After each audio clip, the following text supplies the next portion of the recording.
Good afternoon.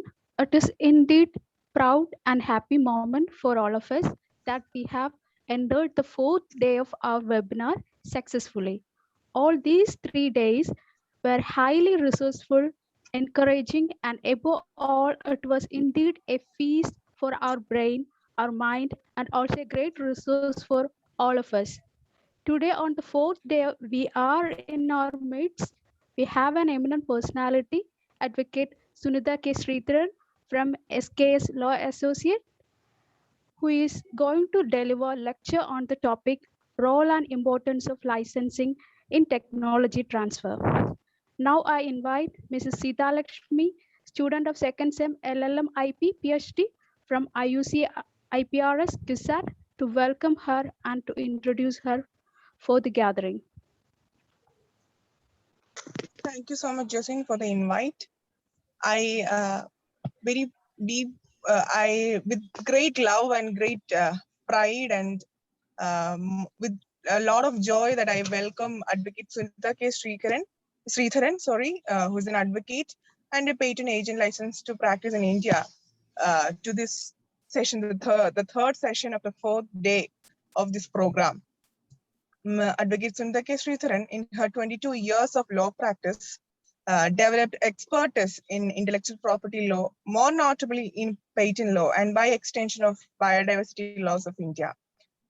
She represents clients before the intellectual property offices, the high courts, the erstwhile IPAB, National Biodiversity Authority, especially on the Nagoya Protocol or ABS, and in arbitration.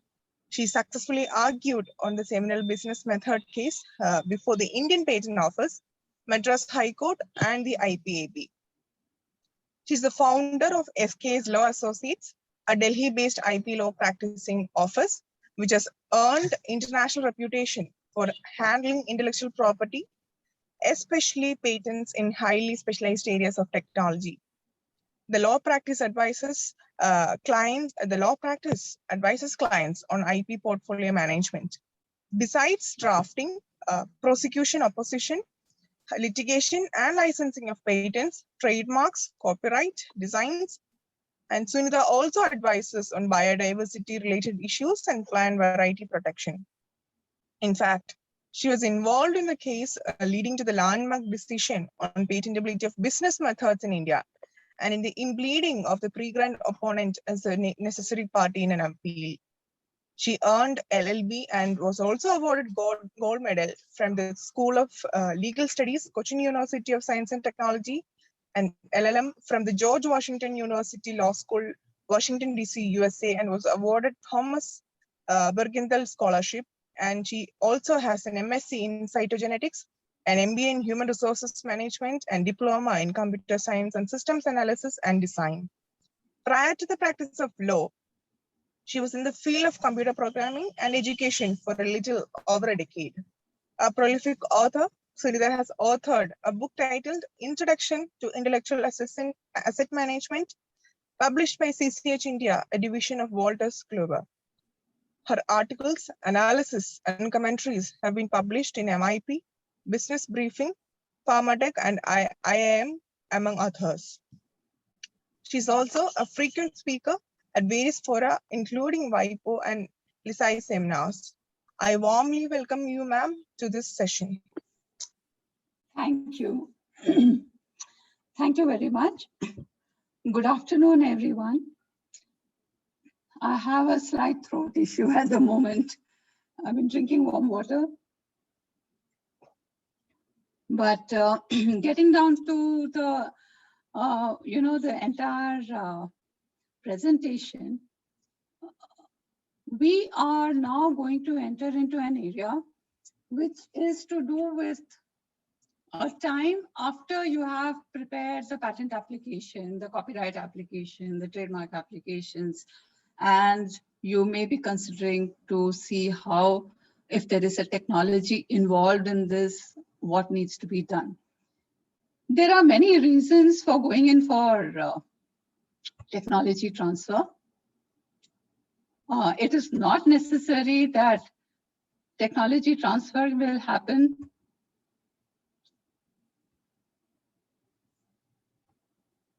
Excuse me, I'm just trying to look at this. Hello, can you hear me? Yes, madam. Yes, you're Yeah, audible. yeah, okay. So we're trying to look at technology transfer and to see if there is a technology therein which needs to be, why is the screen coming like this? Yeah.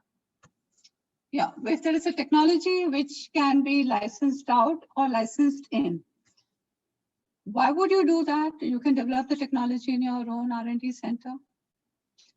You may want to do that because you do not want to reinvent the wheel, to be very efficient about how this is to be done.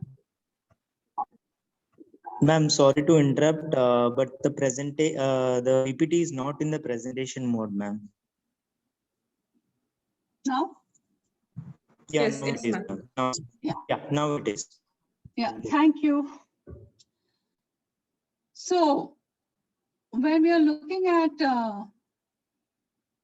why you would want to go into the entire, the due diligence and the various other aspects that go into licensing of a technology, instead of just developing it yourself. The whole idea is to look at how to trim the flab. Trimming the flab means if there is something already available in the market, see how you can acquire it. If there is already something available and you've done your due diligence on it and then you can work on it, then how do you license it in a manner where it works in a win-win situation for both? So, when we talk about this, there's a very interesting saying. Any company wishing to prosper in the next millennium will also have to efficiently manage its IP portfolio. And I'm talking here efficient management. So if there is already a technology available out there, you would want to see how you acquire it, or you can license it, and then see how you can best develop it. Here, Dr. Fisher has said it is IP portfolio. Right now, I don't think it is IP portfolio. It's actually intellectual asset. And the term intellectual asset, if you look in a Venn diagram manner, is a far larger concept than IP, because IP is an intellectual property. And like all properties, you have to apply to the government. You have to get an approval for whatever are the requirements under the law for that particular intellectual property. And once it is approved, it gets registered or granted or, given to you for a particular period of time. So just like any other property, there is a fee that has to be paid from time to time, except in case of copyright. But if you're looking at, say, patents, which is actually technology driven, you would have to pay for a period of time that is 20 years from the date of filing for over a period of whatever is in different jurisdictions, and you have to pay an annuity fee in each country. So therefore, the term intellectual asset is what I would apply here. But then this is something which was way back, I think in 1981. Now for this, and it goes on to say, for this reason, it has become essential that every manager in the enterprise, not just those working in the corporate legal department, appreciate and understand not only what IP is, but how it can be more effectively exploited. So the whole idea is to be able to exploit the intellectual assets that you have. Please understand that asset is a very wide term, and it also includes trade secrets, know-how, on which there is no intellectual property, at least not in India. This is how it drives. It is a very simple one. You have a research. From research, you get a product or a service which can, help the society. Then you look at how it can go to the society, but that requires the industry to work on it. There are profits that come out of it. There is reinvestment.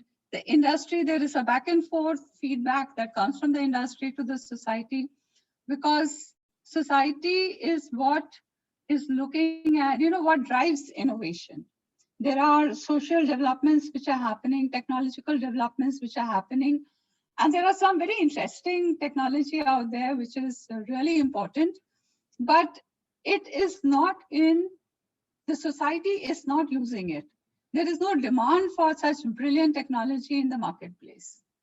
One of them is a technology where you have a wood cutter, a saw, the rotating saw. And quite often there used to be many accidents because of that rotating saw. Fingers would get nicked, hands would get nicked, and so on when they were cutting lumber on that rotating saw.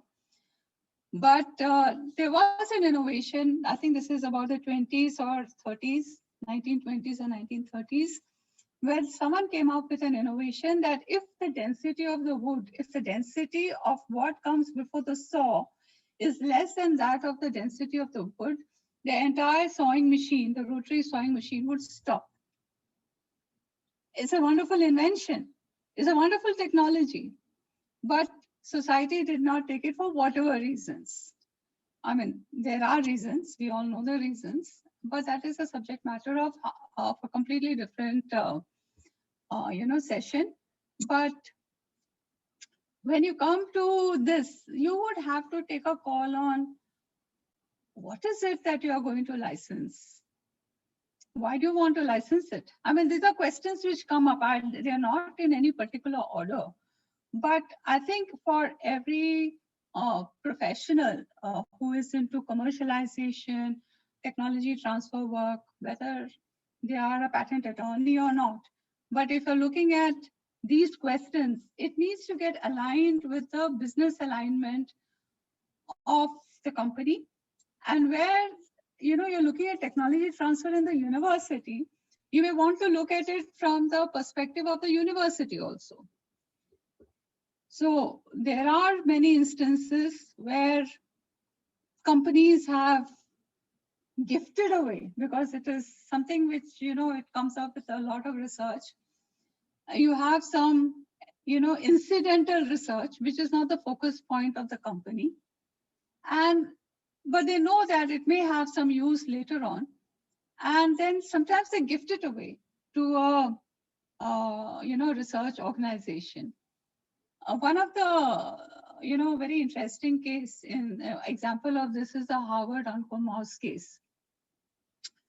DuPont, literally in a manner, as a chemical company, literally in a manner, they decided to just grant it to Harvard University for research.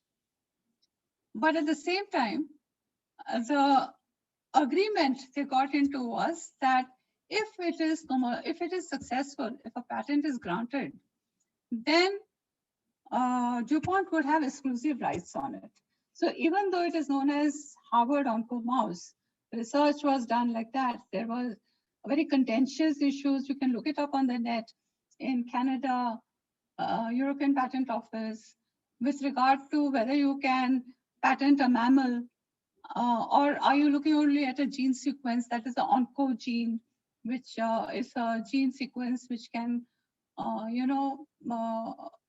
look towards causing cancer for purposes of triggering cancer, and this can become a good research tool.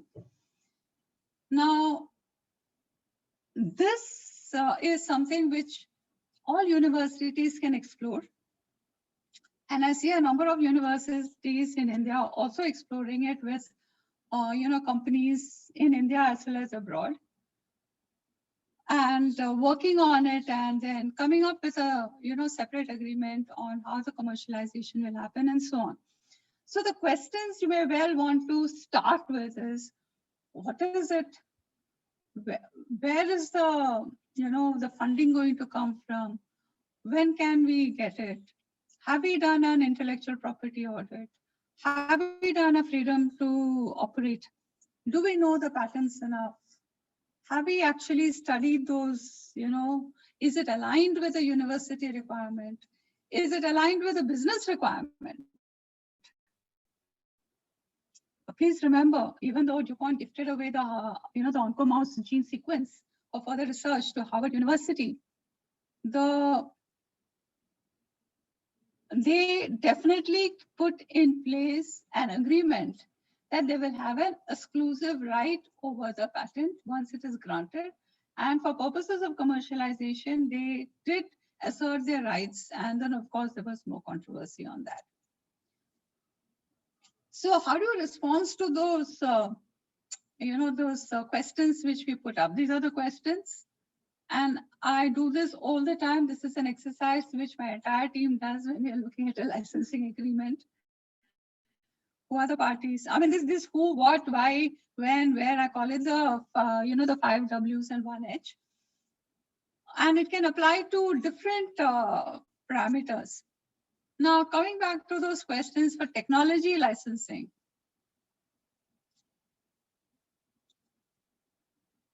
the licensing occurs only if there is an intellectual asset. If there's no intellectual asset, there's no licensing of the technology. You can license other things. You can license the marketing. You can license the manufacturing of that product. But if there is no intellectual asset involved in it, there's no technology licensing. Am I making it clear? If you have a question at this point, you can ask me, because then we go deeper and deeper into it. You can unmute and ask.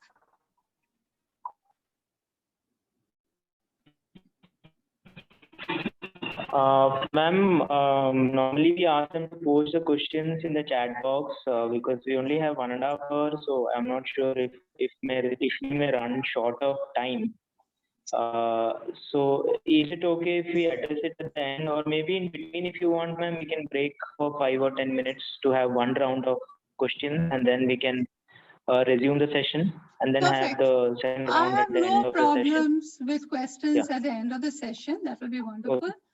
My only situation here is that if some of these terms are not clear, then it can get a little complicated as we go on. Yeah. So in any case, intellectual assets we have said, and that intellectual asset which I have underlined, which I have highlighted in red, includes IPR, trade secrets, know-how, and so on. And IPR, we know we're talking about the 7 IPRs. There are different kinds of technology licenses. Some are just for purposes of developing it into a product or a service or something that can be done, or it can be a milestone agreement which goes further to see if it can be, scaled up to a point where, you have the, it is in that situation when it can go to commercialization. Or maybe they would like to partner for commercialization and so on. If it is a company, they would definitely want to go for commercialization. Then the technology licensing that occurs in the context of a business relationship requires careful due diligence, since other agreements are also important. Let me give you an example. Do you know that in the 80s, when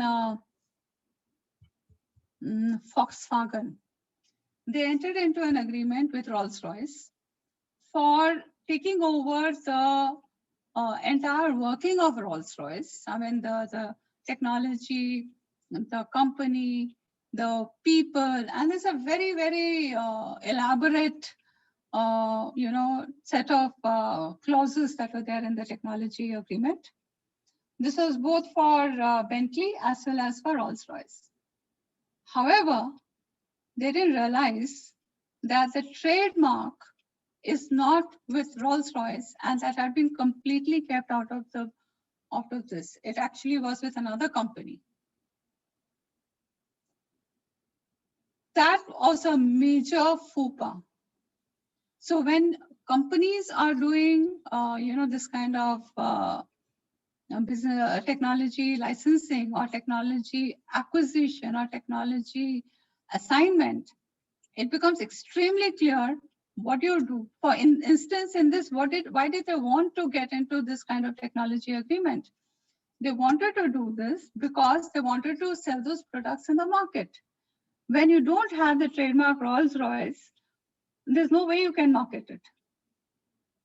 Because that is an intellectual property which is very important for purposes of branding. You may have the best technology, but if there's a brand that goes with it, you should be able to either license the brand or acquire it. Similarly, with technology licensing negotiations, one or two more, or you may have just two parties, but you may have more parties. And each of them have different interests. So there is one university which wants one small company in India to look into one aspect. And then there is another company in Thailand which wants to look at another aspect of the technology and develop it further.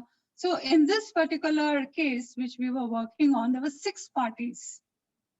And it was very important not just to look at the main agreement, the technology licensing agreement, but also look to see whether our interests or our clients' interests have been protected.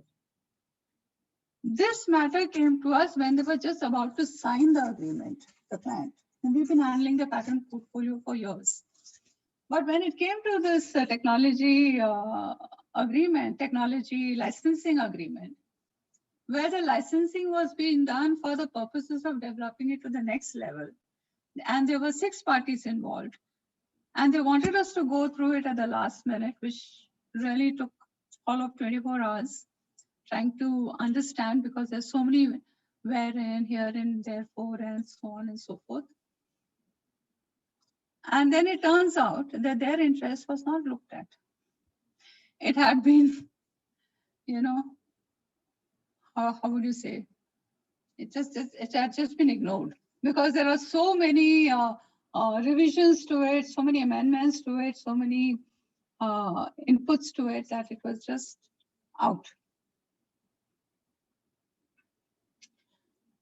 So you have to see that your interest is also looked after, and they all coincide to get you whatever has to be developed in that. So if it is just 2 parties, it is very easy. But if it is more parties, you have to be very careful. Technology licensing involves reaching agreement on complex set of terms. And it is complex because you're looking not only at what will happen now, immediately, how it will be transferred, who will be there, what are the quality requirements, do they have whatever is required for purposes of doing whatever. So the initial due diligence. For instance, even the question that if you are in another country, whether your government even allows you to bring in these kind of materials into the country, import for purposes of further research. So those are questions that you may want to ask and see. We have a major impediment here when it comes to life sciences, where the National Biodiversity Authority raises all kinds of questions. So and these questions, they ask after the entire matter is into the formulation or, commercialization. But almost all the approvals that are required are prior approvals. And it can get extremely difficult. So therefore, you have to be very, very alert on what are the set of, the terms and conditions, and you have to look at the background IP, the foreground IP, and so on. And then move on to next as to, if you have a proof of concept, how do you do the research, especially in life sciences, which is very difficult. It's, I think, a little bit easier on the software, the technologies, IT-related technologies, a little more easier. At least our clients don't seem to have much problem there. But with life sciences, there are quite a few questions that needs to be looked into. Then technology licensing is not necessarily synonymous with technology transfer. Just because you have licensed a technology, unless you have fulfilled all the criteria that goes into it. In one situation, 3 people of the licensor were actually posted at the licensee office for 3 to 4 years. 3 years, and then it was increased to 1 more year, because the first 6 months went in, trying to get import approvals and things like that. So only when that entire ability to do it on their own was transferred, including the minutiae of, the timing, the pressure, and complex other things like that, only then can we say that the technology has been transferred. Now, here are a list of questions, and these questions, I always thought earlier in my pre-IP commercialization stage that you always had a product and people only wanted to, do a technology licensing for a product. That's how we always understood it. But then we also realized that there are many other reasons that people look at, technology transfer or a license of this kind, which can help bring a technology to a platform. And this is actually a business decision. It has nothing to do with the scientists who are working on this subject matter, but it's a business decision. What does a licensor want out of this? What does a licensee want out of this? Is it just the training? Is it, that you want to have your technology to be the platform technology? If you read up the Panasonic and Sony, you can look it up on the net. There are very interesting, competitions that have gone on there that you will have to understand that why would anybody want everybody to have a non-exclusive license and are willing to, give away that kind of license when they need not?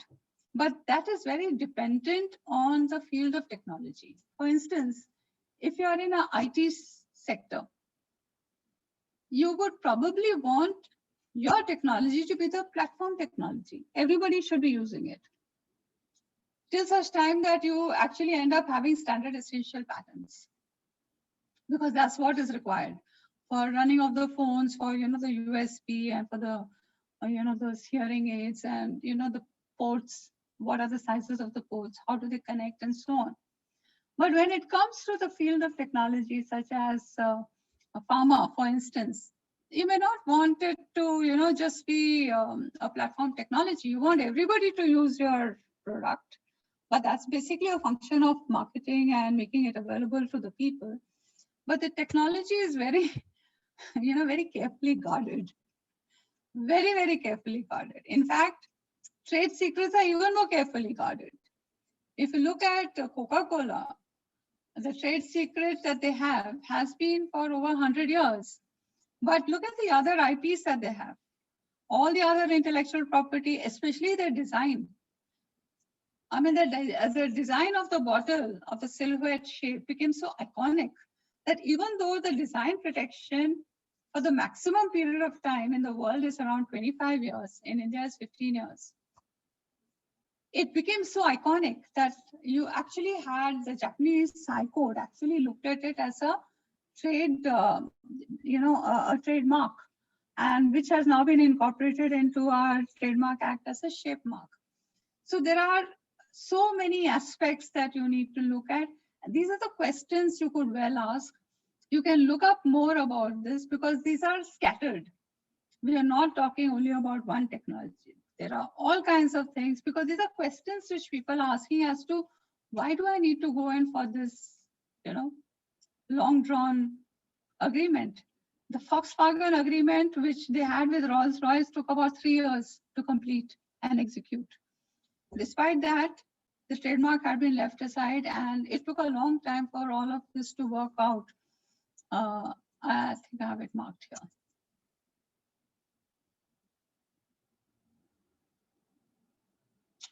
Now, when you talk about products and services, there are a number of number of intellectual property covering it. There are also trade dress, trade secret, all kinds of things happening. And in the middle of all that, there's competition law also. And of course, the most important thing in a license agreement is the contract laws. So we need to look at it. Just in case you don't have an idea of what exactly are the features which any of this intellectual property protect. Trade secret is not an intellectual property. So you have the inventions, the technology, etc., which may be protectable by patents. And please remember, it's a voluntary requirement. It is not mandatory to file a patent application. So you might well want to keep it as a trade secret, but there are dangers to it.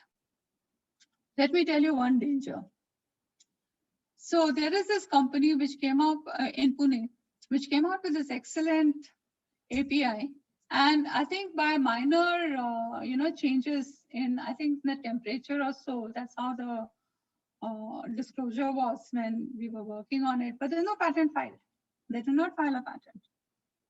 Their competitor from another state got free samples of it because they were giving free samples. They reverse engineered it and they filed they reverse engineered it, did some tests and all on it, and they filed a suit for infringement at the Delhi High Court. Now, Delhi High Court, when the matter was heard, and we got a very senior advocate because we knew very clearly that it's a patent matter and a Delhi High Court will have an issue in even understanding what we're talking about because this trade secret also, the defendant has a trade secret. Can you imagine how difficult that is? So the honorable judge said in the open court that if your invention was so good, why didn't you file a patent? Why did you keep it a trade secret? And what is a trade secret? Now, please listen to the next statement I'm going to give. He went on to say, if somebody is making a halwa in their house, and if I make an halwa in my house, and that is, you call that a trade secret? No. So with that kind of understanding gap between what is a trade secret and what is a patent, it is up to you to take a decision whether you want to file a patent application or you want to keep it as a trade secret. They carry their own issues. Some are successful and some are not. In any case, the client said they don't want to proceed with the matter because there were 40 adjournments in the matter, 40. And so we have to withdraw because they refused to give us any instructions in the matter. So as lawyers, the first and only time I've withdrawn from a case was in that case because I had no instructions. So what are you looking at? You're looking at the prevailing laws, the government policies, market partnerships, business opportunities, socioeconomic considerations. I have a similar slide later in time, but try to understand that if you are doing a technology development and you are going in for a licensing agreement in say stents, you know, those stents which you put in your heart and other places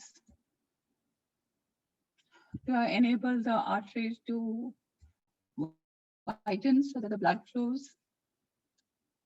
In 2017, March, I think, the government of India put a cap on the selling price of the stent to 30,000 rupees.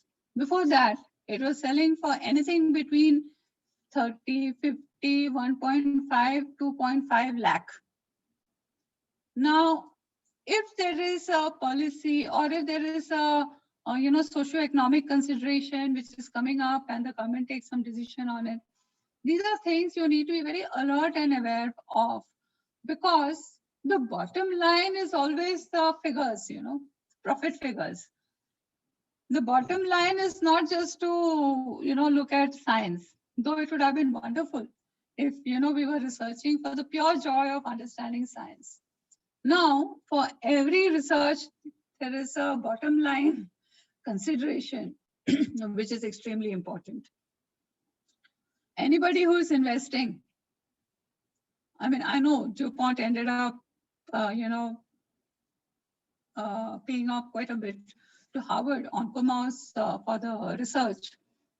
They didn't expect anything to revert from it, but it came back. But that is the generosity, it's a gift that they gave. But if you're looking at a market investor or if you're looking at a company Or if you look at two companies, collaborating on a subject matter, there is always a business interest in it. It is not pure philanthropy. Philanthropy comes after. They may just put the patent, make it freely available to people. So these are the things which look at market partnerships. You look at all these points and you look at market partnerships. And in this process, there are a lot of things to be done when you're looking at this. You may conduct intellectual property audit, extremely important. There is no way you can miss it. You have to do it. And ideally, the audit must be periodic. The IP audit always has to be periodic. Simply because every few years there are new developments happening, new competitors coming into the picture. What was once a rage is no longer a rage. For example, pagers. Pagers were a major rage. People who had pagers were the ultimate executive material. And now it is cell phone. And the cell phones are there with practically everyone, including your shopkeeper. And it drives knowledge. It drives knowledge sharing, information sharing. So there has been, within 20 years, there has been a major shift. So understanding what are the intellectual property going on, it's very important. During the World War I and II, the USSR, in those days, Russia, had a naval officer whose main work was to read and understand and decipher the patent applications and patents granted in the USA by the USPTO. And this was extremely important for them because they were looking for defense-related research, which is why in India, defense-related research you cannot really publish or get a patent on unless you get an approval. Yeah, so we had a Section 35 in the Patents Act, which clearly does not allow it, and Section 39 for you to get a foreign filing license if you first file outside India. So this comes from the background of this, or the history of this comes from the fact that the patent applications were studied in great detail for purposes of understanding what is the next level of defense development, DRDO and defense development and defense related products and so on. In fact, a lot of things which were done in the World War I and World War II actually has driven technology to the extent that we have been, it was always very slow for us to reach from, the wheel to the Industrial Revolution took us many years, a few thousand years. But for us to move from, say, the cell phone in there was an advertisement that in 1963 that you can have your phone very soon, shortly in future, you will be able to have your phone in your pocket and you will be able to carry it. And that was what was, I have that paper cutting and it is it's very interesting. But from 61 to now, I mean, you are talking into your walls, you're talking into the air, you don't know who is talking to who, but the capabilities are, have just developed and have just shot beyond. And if you're looking at wheel to, Industrial Revolution and the trains, in the short while that we have been working now, we have now gone to space and come back, common ordinary people and so on. So this driving of technology is quite a bit about the patent, the published patents, and the way the World War I and II looked at software development and so on. But coming back to this, the significance of IP audit is extremely important. And I marked it here in red called freedom to operate. The companies normally do it, not really the universities, because the universities just generally develop the technology and then get into an agreement with the company for commercialization. That is the norm. But companies always get a freedom to operate done. And believe me, it is a very expensive proposition. And what does freedom to operate mean? and why is it conducted, and when is it conducted. So we're looking at those W's and H. Let's not go into how it is conducted because it's an entirely different subject matter. But why would you want to do it, and when is it done? Companies often do it right in the beginning before they, when the due diligence is going on, to see that if they're going to, what are the countries they can go into?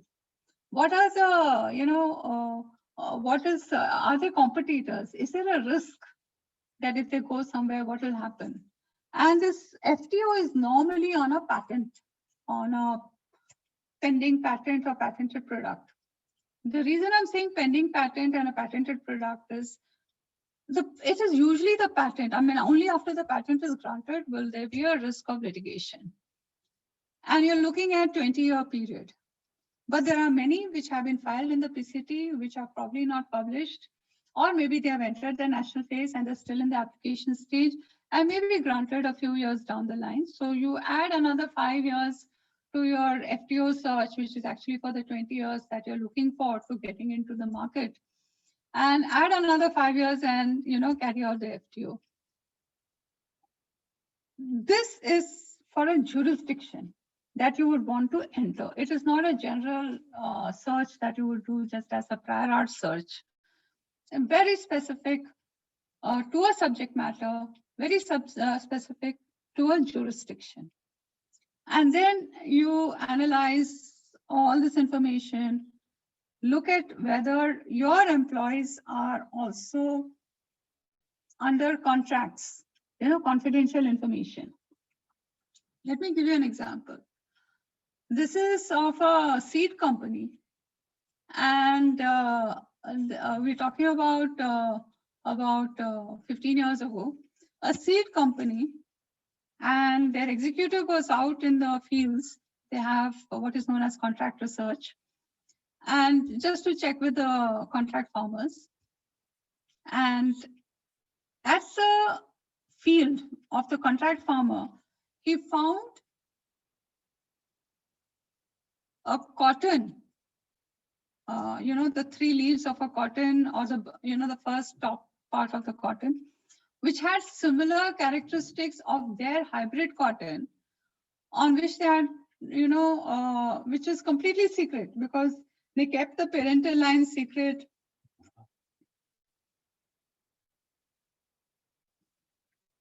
The parental lines were secret. The F1 generation was very carefully guarded.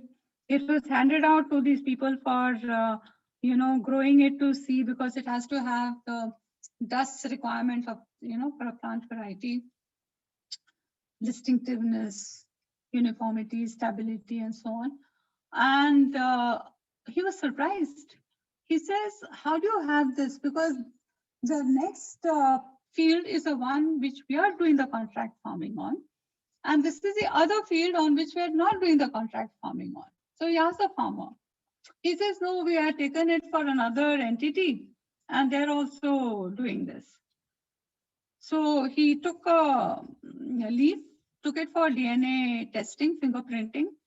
When the DNA fingerprinting test came back from CCMB, it turns out that it is 99% identical to their plant on which they've done 8 years of research.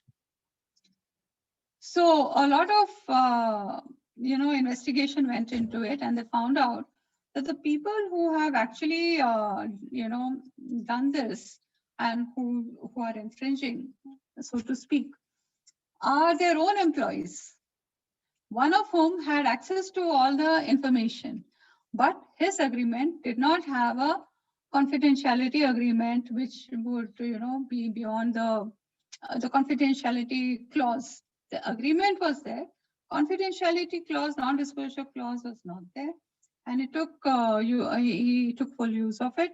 He went into the where it's a safe house where their germplasm is kept, and he went ahead. Within 3 months, they had this new plant. So based on that, the Delhi High Court in its interim order held that there is an infringement and there's a stay on that plant, on the new party's Emergent Genetics. That's the case. Emergent Genetics was Shivoham Emergent Genetics versus Shivoham. You can look that up. In any case, Emergent Genetics was bought over by Monsanto.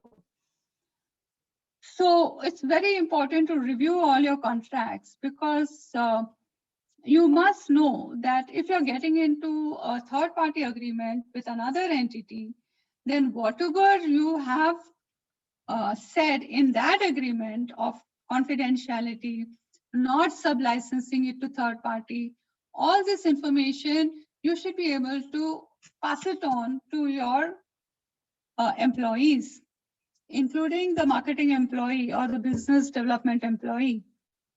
Because if there is no sub-licensing, there's no sub-licensing, finish.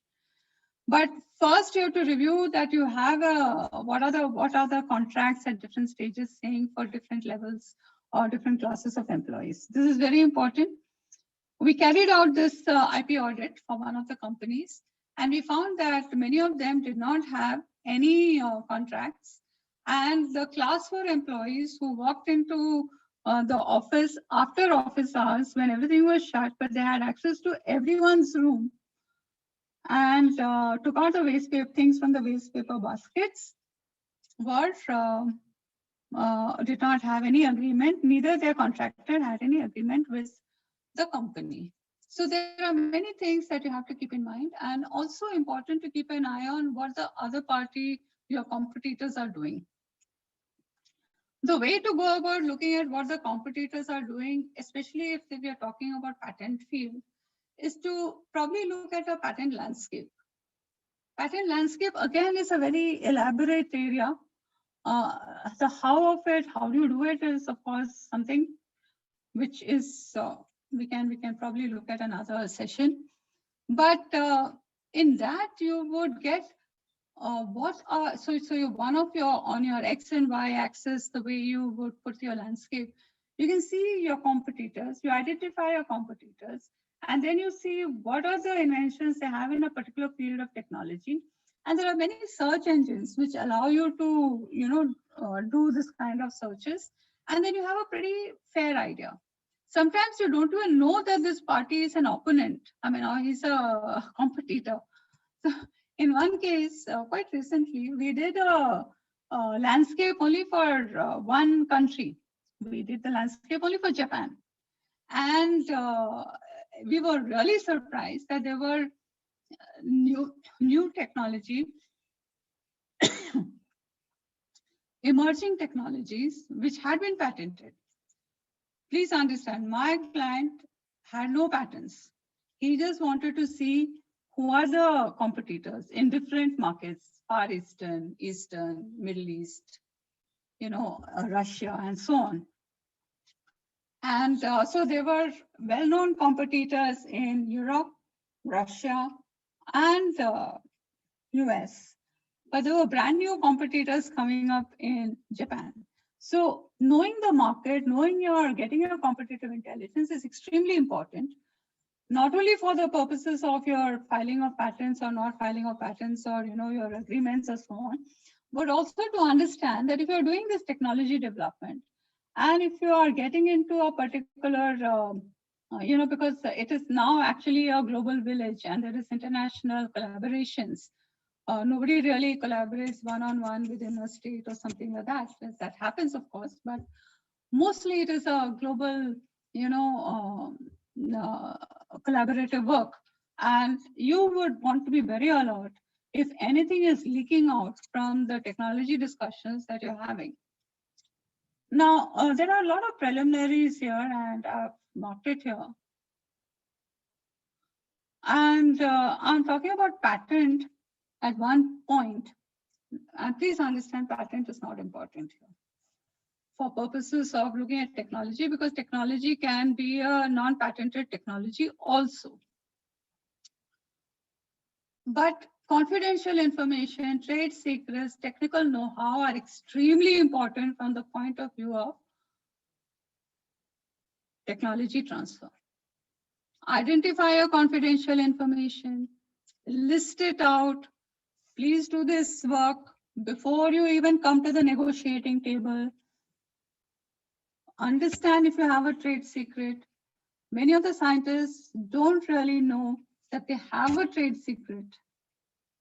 But once they start talking to a patent attorney, they are in a position to say that the information which is required under Section 10 of the Patents Act is perfectly fine up to a point because it fulfills the requirement. But beyond that, you're not supposed to disclose it. You're not required, not supposed. You're not required to disclose it. And therefore, that can become your trade secret. And that would be a great help in your technical know-how or when you're talking about the technology licensing. Let me give you an example. It's a generic example because I don't want to get into the nitty-gritties of it and who did it. So there is a number of ingredients required to get a composition. And they get a composition which is so many percentage pure. The purity and the efficacious bioavailability was the most important thing in that particular patent application. So when we were in the process of drafting it and so on and so forth, the Section 10 requirement of enabling disclosure was completely met with on the point of all these requirements. And yet we could not figure out, because at one point we needed to be able to, because at the time of drafting an patent application, you're also looking at, what arguments could probably crop up from the patent examiner, not only in India, but in the countries of choice where the patent applicant may go. And then it turned out that it is actually the source of the water. Everything else is fine. The temperature also, there is a range of temperature and the range of pressure. Everything is fine. But what was very important is what was the source of that water. So you can write H2O and you can give the range of temperature and you can give the quantum, quantity and so on and so forth. Now, if it is from a particular source which has certain minerals in it, that's your trade secret. So these are finer points that can come up and you can discuss it and you can understand it and stamp it with a confidential information. Very important. Incidentally, what is the difference between confidential information and trade secret? Confidential information is all information which you have at a time when you are developing something. You may even take something from public newspapers or something, and that information for the purposes of your specific technology is very important. Then you can stamp it confidential and reclaim it back. It may be in public domain, but people don't need to know that what is important to your technology is in public domain. Just keep it confidential. Trade secret, however, the name implies that it is a trade. In the trade, there is a secret, which secret you keep very well protected under lock and key and so on and so forth. And that secret gives you a competitive advantage over your competitor. So trade secret is something which is like a confidential information, which has gone through the trials and tribulations of the commercialization aspect and has proved to be something which gives you a competitive edge over your competitor. Otherwise, really, all said and done is confidential information. And this is one of the, a very important question which is being discussed over and over again at various intellectual property policy formulation groups as to whether we should only have a trade secret law or should it also bring in the confidential information aspect into the trade secret law. Because when you're doing research and development, there's no trade secret. It's actually a confidential information. And of course, technical know-how. Now, what is being licensed? And in the word of, when you look at licensing, it's very important that there is a term which is known as implied license. And that implied license is something which is very shaky. All license agreements have to be expressed. So what does it mean? It has to be in writing. There should be a checklist of terms and conditions, duration, territory, subject matter, consideration. Consideration is the royalty or the amount that you pay periodically. Termination, what are the post-termination liabilities or responsibilities? It must be signed, dated, and witnessed. And if there are any other additional, clauses that have to be considered. You have to be very careful how you consider. Now, suppose everything is written, and one of the things which is written there is, thou shalt not disclose one specific information to anyone. One information. They probably flagged that information and said, you shall not disclose it to anyone except persons who have to know it on a need to know basis. And then as a matter of newsletter, somebody is publishing it and anyway, publishing it anywhere. And it is out there. People don't know it's confidential. People don't know it's part of a technology agreement. But if it comes into the hands of your licensor, that is a breach of contract. And very importantly, the reason why it is done is it's just you have, breached it because you said don't do it and you did it. Now, implied licenses where it has happened for over 3 years. It's a 5-year technology license agreement. For 3 years it has happened. The licensor never raised an objection. In fact, his office also received a newsletter with that information. They also didn't object. Then they wake up after 3 years. On the 4th year, they sue you for infringement, or material breach of the contract. Then in that case, the defense is that there is a implied license. There was no action taken for 3 years. If action had been taken immediately, and notice had been given, we could have rectified it in 30 days. Usually 30 or 60 days is one of the clauses in the, the technology license agreement. But you didn't do that. So that is a very dangerous situation. That's why being alert is extremely important. Please understand in the meantime that when we're talking about a contract, it's signed, dated, witnessed in writing, etc. An agreement is also a contract, enforceable contract, provided it is not just a, term sheet or a memorandum of understanding. You need to have memorandum of understanding is fluid. At a particular point in time, you sign that agreement to see that, this is the scope of what we are working on. But a contract is an enforceable contract. So we may use the term, exchangeably, but you must have a contract in hand. And the contract usually discloses, and I have a list, we can go to that. So here it is, express license, implied license. Basically, all acts of omission and commission are very important. What you have omitted to do, what you have committed to do, and what you missed decides whether there's an expense license agreement, implied license agreement. Can you take this implied license agreement as a defense if you are the defendant in the matter? Because under the common law of torts, you have a very clear situation where, you have a estoppel. Because if you have already agreed to it for some time, then you are stopped from now raising it. Why didn't you raise it earlier? So the doctrine of estoppel works here. Now coming back to preliminaries, and then you say, oh, now I've got a patent and now I'm going to do technology transfer agreement and things like that. Please understand that there is innovation and invention. Innovation is many innovations. We will see that there is a need in the market for XYZ. There's a need in the market for PPEs. There's a need in the market for masks, triple layer mask. And you just innovate. You do it with a chimney, you do it with this, you do it with that, or whatever you do it with. That's a need of the market, and you supply that. It's an innovation. Is there a technology transfer that can be here? It could, depends. You have to examine it.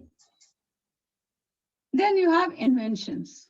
And those of you who are in the patent field would know that you have to fulfill the requirements. There is a 3 criteria requirement of novelty, inventive step.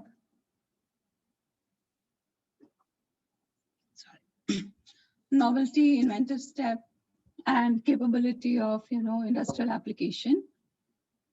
But along with that, there is another chapter which lists out about 16 things which are patent ineligible subject matter. So if they fulfill all the requirements of that, which is section 3, section 4, section 21J, 21JA, 21EC, then you have a invention. And once you file a patent application, that's your voluntary decision, and a patent is granted, you can look at scaling it up, you can look at marketing, you can look at commercialization, but at different times you would look at, different agreements. There have been times where it is an invention pending, it's a patent application which is pending, but the company wants access to that because it's a university, it was a Punjab university which came up with that invention. So they entered into an agreement, which is not only a patent agreement, but a technology transfer agreement. So we have to look at both. And when we are doing it at the time when the patent has not been granted, and we don't know whether a patent would be granted, it was very tricky. So we broke up the entire agreement into 2 parts.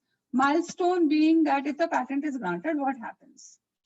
So, and the company was in a hurry to bring this technology into the market. They didn't want to wait for the patent. So this entire agreement with this university and the professor heading this was drafted in a manner that they never had to come back to us to see, what do we do next. Where the patent application is pending, there is an upfront amount and there is some amount which they will keep paying for helping him, for assisting the professor to help them to do the technology transfer. So it's like that ongoing. And the milestone being that the patent is granted, then there is an assignment. The assignment agreement is, the patent is assigned to the company, and the patent assignment is executed and filed at the patent office. And there are a whole lot of other things which will continue with the professor because they're expecting that there could be more developments in that particular field. And that is what is the future developments, the future IP that can come up. And 2 more IPs came out of that particular technology. So knowing which university has what capabilities, knowing which company has what capabilities, and tying up like this in this beautiful manner. And there is a trust factor there, so that there is a trust factor which has to be built up. It works out very well. However, at each time you would have to be very alert, and which we did, to check out with regard to their agreements and non-disclosure agreements. Oh yeah, this shifted down. I was searching for this. This is the one in which Rolls-Royce name and the trademark was owned by BMW, which is a direct competitor for Volkswagen. So while Volkswagen purchased all rights to manufacture Rolls-Royce car, along with the factory and the staff and crew and etc., they did not have the brand name. They did not have the lifestyle name. They did not have the trademark because the branding comes from the trademark and also the domain name. And neither had they any engines for his car, as BMW was producing engines for Rolls-Royce. So they had to have another agreement with BMW, but they failed to do this in their 3 years of negotiation to go back and see what are the other agreements on this particular product. So eventually, there's a long story. BMW finally became Rolls-Royce owner in 2003 and is this exclusive manufacturer, while Volkswagen is now the sole manufacturer of Bentley cars. Now, how do you go about with these negotiations? Are you going to do it yourself? Are you going to do it through others? If you're going to do it through others, how will you go about it? So you have a lot of inventors, researchers who are working on a technology agreement under the aegis of a company or a university, and they have to assign their rights in the patent to the company or the university. That is part of their agreement. It is also mandatory to file a copy of that at the patent office if there is a patent on it. So if you're self-working, if you're an inventor, we have an inventor startup company, they're working on it, but it has issues because proof of concept has been done and now they're looking at various hamster models and things like that, and they're trying to find out how to commercialize it. So the funding is the main point. And due to Corona, for a Corona-related invention, everything has come to a standstill because they have to get funding, places have to open, and so on and so forth. So how do you do it? The other way is you do it through yourself. You do it through others. Either you can assign. Assign is to sell or to license. License is to rent. I'm using, real estate, property, language. Because once you assign your rights in a technology to some other party, it belongs to them. Volkswagen, for instance. But if you license it to another party, then you have to be very alert to see if they are following the terms and conditions of your agreement. It's not just the royalty payment and other things, but also the terms and conditions, because you do not want to have that implied license and doctrine of estoppel working against you. So your agreement in a technology transfer agreement would also require you to not only check to audit the books of accounts of the licensee, but also to have a person stationed or come there periodically to see if it is being done as per the requirement under the technology transfer agreement. For instance, GMP, the labs, the good manufacturing practices. There are so many aspects that need to be looked at. And you may want to, visit once in a while. So this is by way of a specific clause in the technology transfer agreement or license agreement. And the other thing you can do is negotiate. How do you negotiate? Multiple ways to negotiate. It's a business deal after all. And in business, you can be pretty creative within the scope of the law to negotiate. For instance, I'll come to the negotiation now. What I'm talking about is not this non-voluntary thing. I'm talking about voluntary licenses, which you negotiate. There are 3 types of voluntary licenses: sole, exclusive, non-exclusive.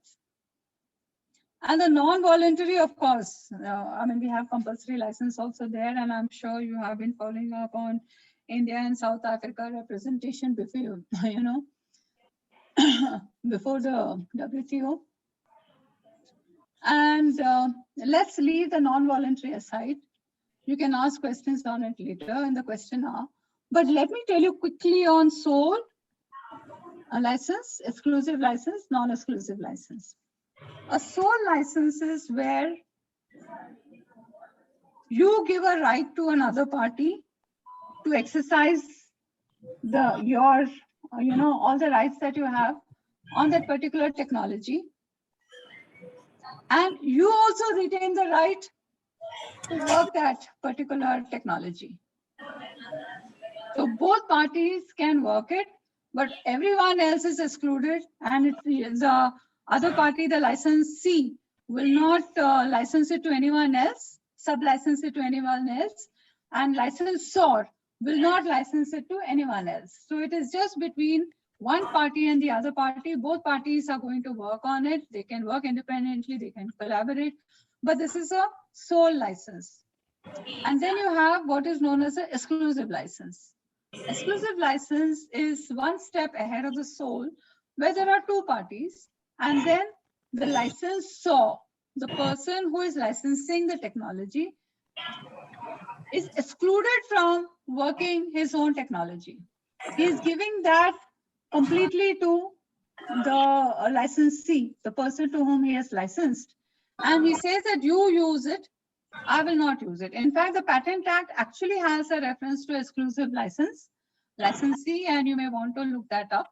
But sole license and non-exclusive license is not mentioned in the Patents Act. Because the reason I think the exclusive licensee is, or exclusive license related matters, the exclusive licensee also has a right to sue the licensor or the patent holder. Probably that's the reason why it is in the Patent Act. And what does non-exclusive license mean? Non-exclusive license is purely on, you give it to multiple people.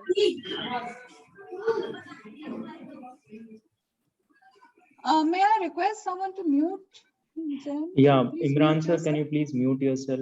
Oh, So the non-exclusive license is something which we see in the technology field of IT, for instance, or IT related inventions, where you give non-exclusive license to a large number of people. And in fact, there's no agreement also there. That agreement is actually with the person who is producing the handset. For instance, in case of mobiles, you have a particular invention. Mobiles have a large number of patents and inventions and innovations on it. So for one of them, you actually have an agreement as a technology holder with the manufacturer of that mobile phone, that so many units sold, this much percentage will come back, or whatever percentage will come to the technology holder. The user who is buying it from the market has no clue that he's actually paying so and so, and this is the technology holder, and this is under this, and so on and so forth. But this is non-exclusive license. So there is non-exclusive, one licensor, multiple licensees, exclusive, one licensor who is excluded from working his own technology, and only the licensee can work it, and sole license agreement, where there is the licensor and the licensee. Licensor cannot license it to anyone else. Licensee will not sub-license it to anyone else. Both of them can work that technology.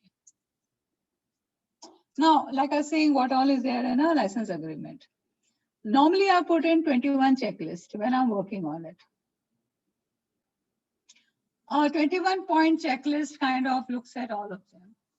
And first, of course, very important, what is the effective date?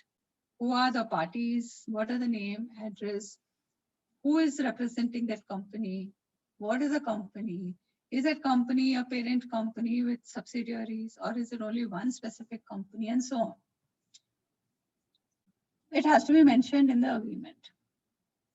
Then subject matter. What is it?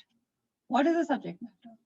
So if you're looking at only technology and you're happy with it, please be aware, don't really stick to one aspect.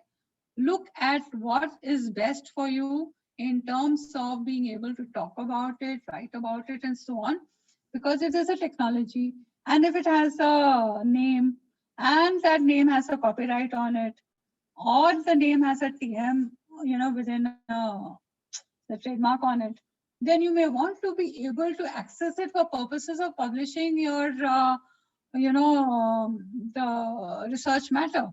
Of course, after taking due permissions from the licensor, because that is also a part of the technology transfer agreement.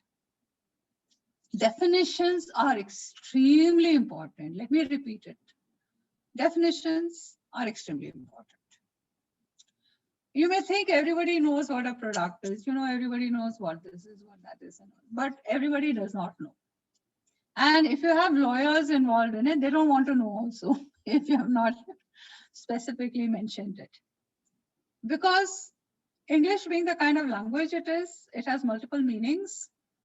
And you may want to be very careful on how you formulate the terms. So if there is a technology which is transferred to you and there is a technology which is developed after that, they can't both be named technology. They have to be having different names which can be coined words. You can coin them. They need not be in the dictionary. Then you have a set of intellectual property before. They also have a set of intellectual property before signing of the agreement. Please mention those by saying that this is the, the background IP or, owned IP. What will come out of it will be jointly owned IP.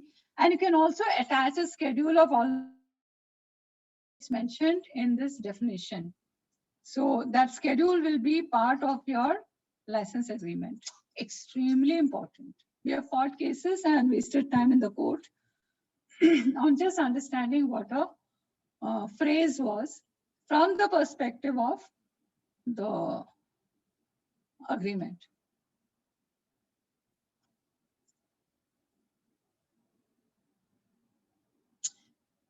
This is important. Terms and conditions of license. Period of use, the area where it can be, further used or done or sold, or depending on the conditions that are there. Types of use. Let me give you an example. So there is this company in the US that is getting into a license agreement, a technology transfer agreement and patent agreement. In this case also the patent was pending at that time. It's been granted now. So we had to make an agreement where he transfers the technology of this particular special type of bread, and it's a period of use is very clearly given, no problem. Area is given, South India, no problem. Type of use, everything is given, no problem. But at the point in time when we were looking at that agreement and trying to figure out if everything is in order, because it is not enough just to read the IP related clauses. You have to read the entire agreement. And in that context, look at the IP related clauses. Turns out that there is plenty of information or news going on in the newspapers and the TV channels that Andhra Pradesh is going to be split into two. We don't know. No order has come. It is not going to come. It may come. Since we are language-based jurisdictions in India, didn't see why there should be two Telugu-based states. So at that time, as a lawyer, that's a political move, whatever happened. But as a lawyer, looking at this area, I was a little worried. So I just asked him that I informed, the person with whom I was, coordinating in the US, that, we have a situation here because you are saying 4 states of the South and you're naming them, including and all that. We have some information that around the next election, which is in 2 years' time, the Andhra Pradesh may be split into 2 jurisdictions. And therefore, it would be good to put in one sentence, following that statement, saying that if any of these jurisdictions are split, then it will include that jurisdiction also. So, sure enough, Telangana was created, and there was no problem with this technology transfer agreement. Everything went smoothly because of that particular, there's just a phrase there actually, which saved the whole thing. So terms and conditions of the license, further research, ownership of IPR, who owns it. So very important to put all that information in your agreement.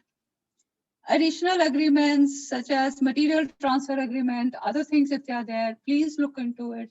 Very, very important. National Biodiversity Authority. Not only that, there are a whole lot of other requirements.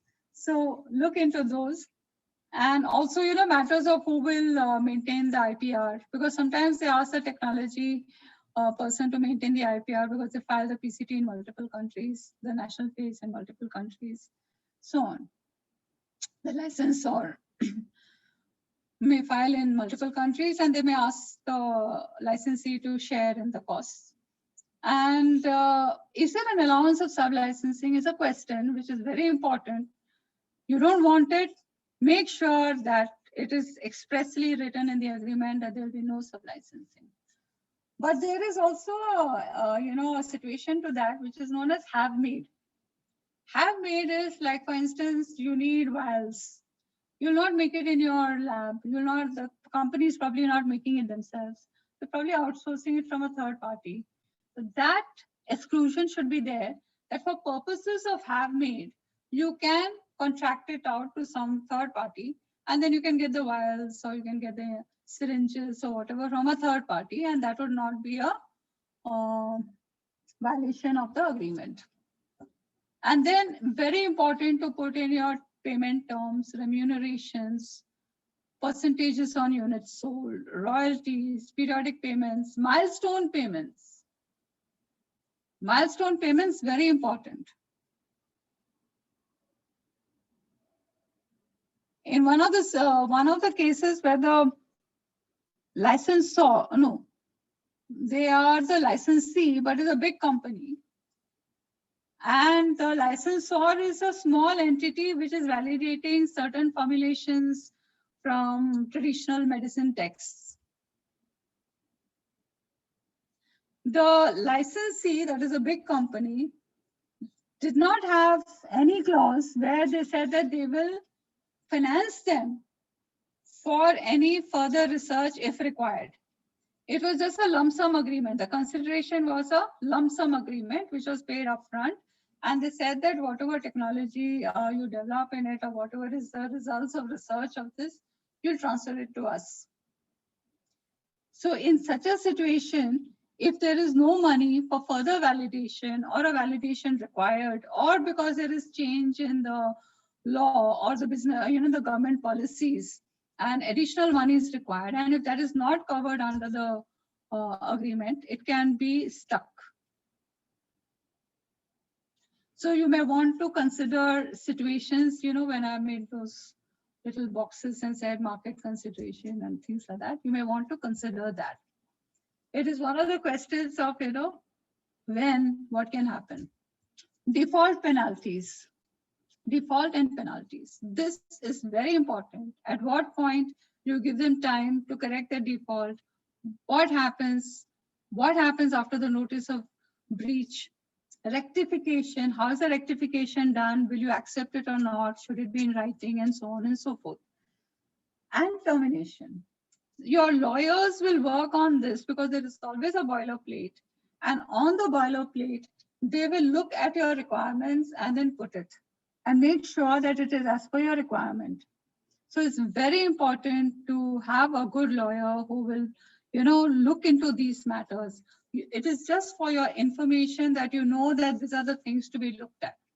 So normal termination, if it is normally terminated in 5 years, terminate. Renewal of contract, if desired by both parties, you can put in a clause so that they can just renew it by signing an additional one page that we have with a number of our clients, where we just file 1-page agreement that it is extended for another so many years, and then it continues. Abnormal termination, what happens? Like Corona happened, act of God, and so on and so forth. Or there is some other, problem. Or there is, the products are not coming because some country in some place decided to block imports, like they did recently for Bharat Biotech, I think 2 days back. I think it was Brazil. And very important, what happens to the treatment of intellectual property and the confidential information after termination? So is this a joint intellectual property which has come out of this? How to maintain it and so on? Who will maintain it? Confidential information, how will it be destroyed? When will it be? Some of the confidential information is in perpetuity. You may want to look into that. And of course, in case there's a dispute, what is the legal jurisdiction? Now, I did say that, when you negotiate, you may look at various ways to, look at it. So suppose you're not looking at money, but you are looking at, some valuable intellectual property you have, you can cross-license it.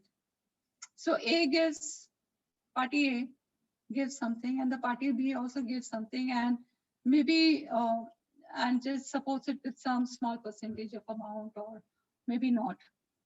So this cross-licensing is something that you may want to look into, and there is plenty written on it. So have a look into that. And second is patent pool.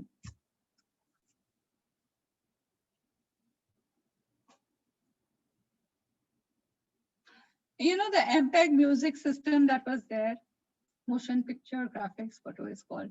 They had a patent pool which was being managed by a completely separate company in California, where all the patents which deal with the MPEG technology were all pooled in, and they had agreements that this is of this much significance, this is of that much significance, and therefore the percentage of royalty that will go to them every time a video or something else was purchased, or an MPEG technology was purchased by a user, it will go to the patent owners in that particular percentages. And that's a very fascinating study, and it is something which we have discussed it in the IPR, policy discussions. And can we actually look at a patent pool? It has its own challenges because patents expire variously at different times, because you're looking at a 20-year period and there's no extension of time.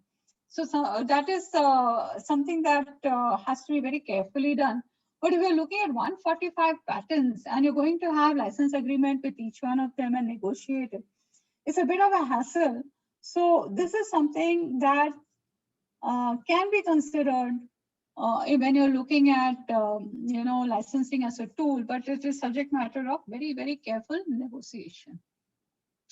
So like I said in the closing, you have to conduct an IP audit even after the agreement is signed. And you have to continue carrying out competitive intelligence.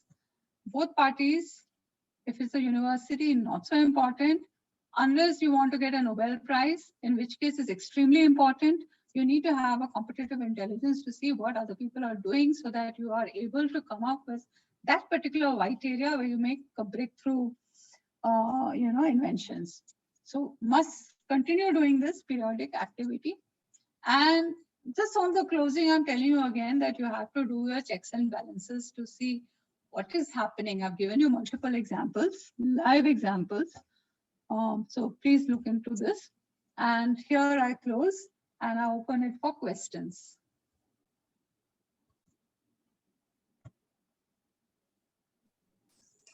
Participants, if you have any questions, you can directly ask to the speaker, or we can post in the chat box.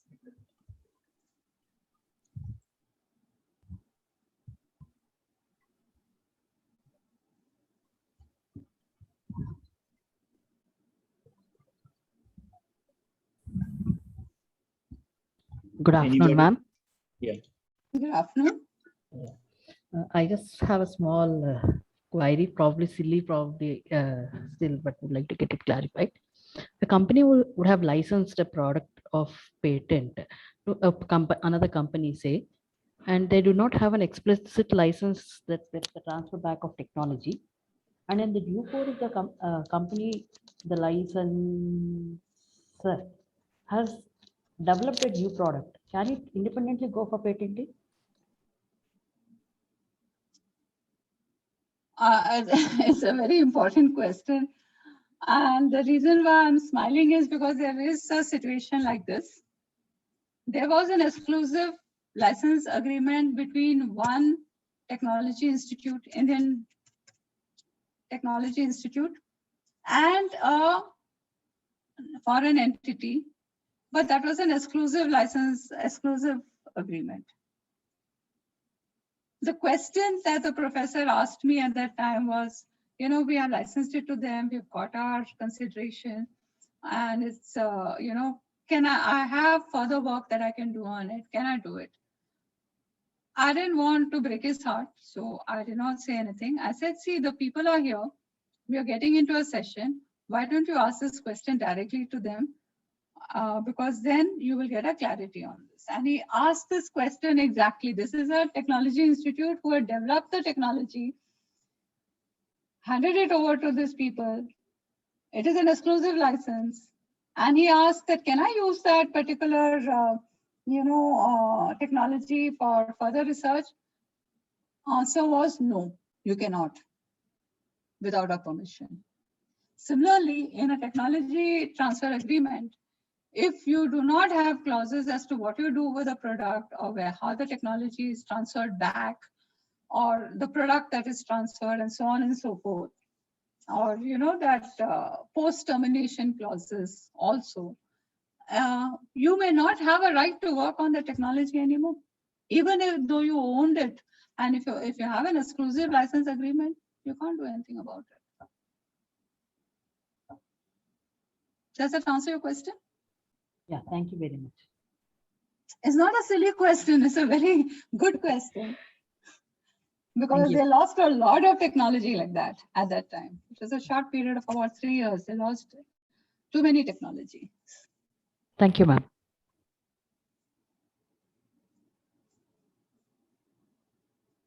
I would like to bring to your notice one point. If there is a patent as well as a technology with know-how, trade secrets, and so on, you may want to have a patent royalty agreement separate and a technology royalty agreement separate, or have separate clauses in the same agreement, because patent expires in 20 years, but the technology does not expire. The know-how, the trade secrets and all, the confidential information continue to be there. So please make sure that if you have a patent also involved in it, then the royalty for the patent and the royalty that goes with the technology are two different things, because in your technology transfer agreement, you will definitely have to mention the patents and other IPRs so that you have a right to, be able to even talk about it in some matters, especially when you're publishing a document after getting due permissions from the licensor. But be alert. In many IP audits, we have found that people have given their instructions to the accounting department that you have to pay this royalty every quarter or every 3 quarters or something like that, every half yearly. And when we have done the IP audit, at the time we find that particular patent is expired about 3 years ago and they're still paying royalty. So that is a thing that we might want to look into. Another question? There are no silly questions, just ask. Ma'am,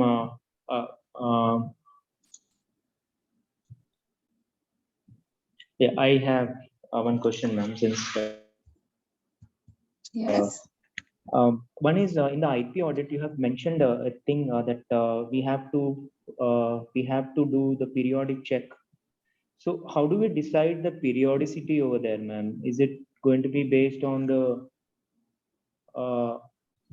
field? Is it going to be based on the field of technology, or is it going to be something else? What would be the nature actually over there? See, this is completely dependent on the field of technology. If you're in the field of technology, say for instance, software development, where most of the innovations, invention, technology associated with that are obsolete in 6 months, 8 months, 10 months, then you may want to conduct it more often to see what is there in the market. That's only if you want to have a competitive edge. Otherwise, you can forget, you can take it easy, keep your weekends free, have fun, save your money. But if you're looking at competitive edge and you're looking at, how to take it forward to the next level, then your field of technology is extremely important. It is also important for you to keep in mind that almost every week, every Friday, patents are published, patent applications are published. You may not go through the entire IP audit, but you may want to check the WIPO website, the PCTZ, not PCTZ, the Patent Scope website to see what are the new, this thing. You use the keyword searches and then you can have a pretty fair idea of what are published. Then on the Indian Patent Office website, there are a number of, applications which are published, which have come to the 18-month period. So I would advise you to be very judicious about it. IP audit on its own is expensive. Many people conduct it twice a year or maybe annually if they are, in a mode of relaxation. But if they're in the mode of getting into new areas of technology or getting into research, they would want to know what is happening. So that time it becomes more frequent. But if you have done, maybe 10, 15 patents and maybe 3, 4 license agreements and so on, you may want to kind of, do it after another 4, 5, 6 months. I leave it completely to the, the business sense of, or the research R&D heads sense of, where things are going and where he wants to lead his team. Thank you, ma'am. Just one more question. You talked about that we need to actually also monitor the information on trade secret. So if I need to monitor the information of a trade secret of a competing company, how do I find out the information whether a trade secret is existing on such a product? So that's, I mean, we can do a patent search and look whether there is a some sort of a patent on that product, but unless, I mean, I'm a bit curious on knowing how it can be done actually. What you said is absolutely right. That's why it's called a secret. But let me put it this way. What we do is, when we conduct an IP audit, we look at our secrets. IP audit is like a SWOT analysis. What are your strengths, weaknesses, opportunities, threats, and so on. So what we do is, we look at our clients. For instance, let me give you an example. So they have a meeting on Friday evening at, I think, 4 o'clock, where all the inputs from the marketing people are taken into note, and all inputs from the scientists, all inputs, and there's a governing board which sits together and takes a decision. So what we did was, since we did not have any idea on their trade secrets except for their plants and the germplasm and so that, where they told us this is a secret. So they told us this is a secret, so we marked it as a secret. Now to understand, are they actually using their information to the best of their ability? So we did an information flow chart. So we have an organization flow chart. They provided us with that, and this is our organization flow chart.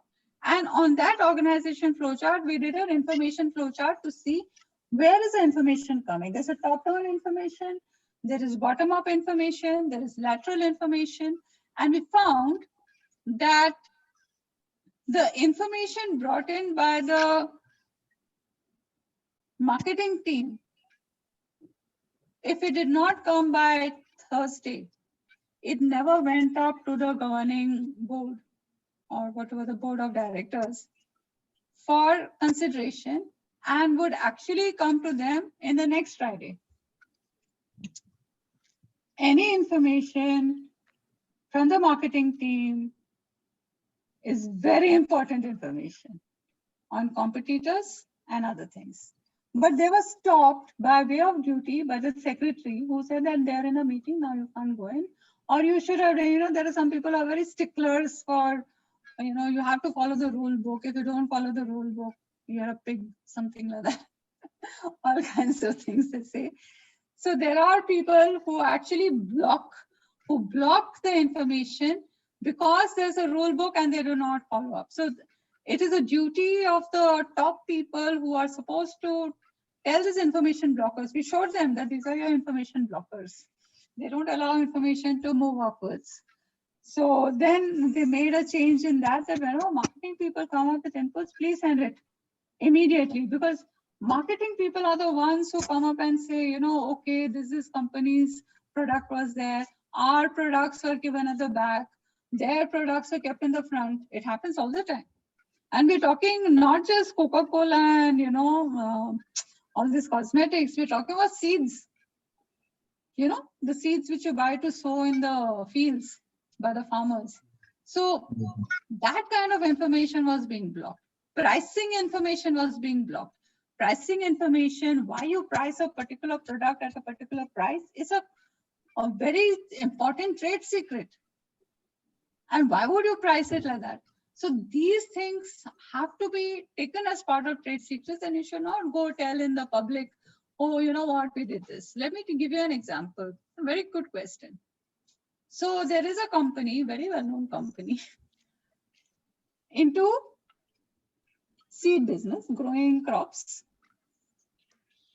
And then suddenly they find through market intelligence, information coming from the marketing people, that, you know what, in this place, I don't know what you call Loki in Malayalam, Loki in English, Loki in Hindi is a long gourd, ash gourd, which you...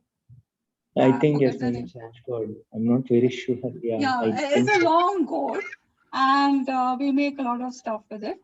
But he said that the Loki, bottle gourd, very good. So this bottle gourd is selling, and it is selling at, it was going pittance. We just sold it. We sent a truck full there, and no use. And it is, selling at what, 5 rupees or 10 rupees or something. And here in this place is selling at 30. And they couldn't figure this out. So why is it selling at 30 in this particular market, wholesale market, while other places is selling? Because they're sending their trucks all over India with this bottle gourd. So it turns out that wherever Baba Ramdev goes and gives his yoga speech, next day everybody goes and gets bottle gourd, and they make juice and they drink. You get that information? That is information coming from the market. What did this big company do? They sent their person, liaison person, that nice person who speaks very happily and smiles with everyone and gives you the gifts during the Diwali and all that. They send him to Baba Ramdev Ashram in Haridwar and get him to meet the PR person, the public relations person, and they get his entire itinerary for the year. And before Baba Ramdev reaches there, the bottle gourds reach there. Truckloads. This was a trade secret. And the pricing obviously was not 5 or 10 rupees, 30. Do you understand how these marketing matters? That information is very crucial. Unfortunately, this gentleman, not my client, this gentleman had no idea that what he's talking about is a confidential information, which is confidential to his company.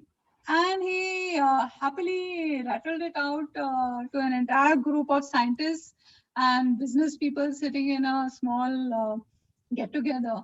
We were having a general scientific and technology kind of get-together, and he says, "Ki humne aisa kiya." Very happy about it. But the point is, now everybody knows his trade secret.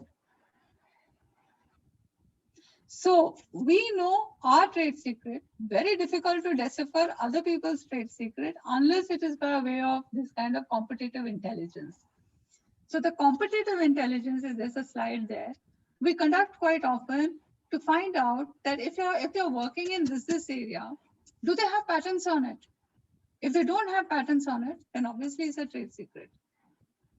Or the patent has expired. Or they licensed it from someone else. So by way of elimination, we then come that maybe it's a trade secret. But that is for the, the business house to decide that do they really want that information, or what do we do? Please don't forget that 3 of Coca-Cola's employees took the trade secret of Coca-Cola and went to Pepsi. And Pepsi called the enforcement officers and had them arrested for giving them the Coca-Cola recipe. So all kinds of things happen in the market, but it's a good question. How do we know other people's trade secret? where we have our means and we basically use competitive intelligence. And the competitive intelligence comes from really backbreaking work, poring over documents and things and all to see what they're talking, especially published documents. Right. Does that answer your question? Yes, ma'am. Thank you, ma'am. Mm. I believe, ma'am, there are no further questions, so we'll wind up the session because we have one coming up at 4 p.m. as well. Ma'am, thanks a lot for your wonderful session. There are a lot of things that even though it seemed like a bird's eye view, but I do felt that a lot of insights that were added by you. Particularly, I think a key takeaway for the academic institutions is to understand how licensing should be done when academic and research institutes, when they are trying to actually explore or commercialize the technology that they may have developed indigenously. And thank you, ma'am, for accepting our invitation in the first place and obliging and giving such a wonderful session. Anything for QSAT. Yes, Anything ma'am. for QSAT. Yeah, thank you, thank you. I mean, I got my LLB from here, no? Yes, ma'am. Yes, ma'am. Thanks a lot, ma'am. So participants will just take a 5-minute break and then we rejoin because we need to stop the recording. So unless we end the meeting, we'll not be in a position to get the recording for the session. So request all Thank of you you to so kindly. much. Thank you. Bye. Yeah, thank you, ma'am. Yeah, thank you, ma'am. Thanks a lot. I'll get back to you, ma'am. Right.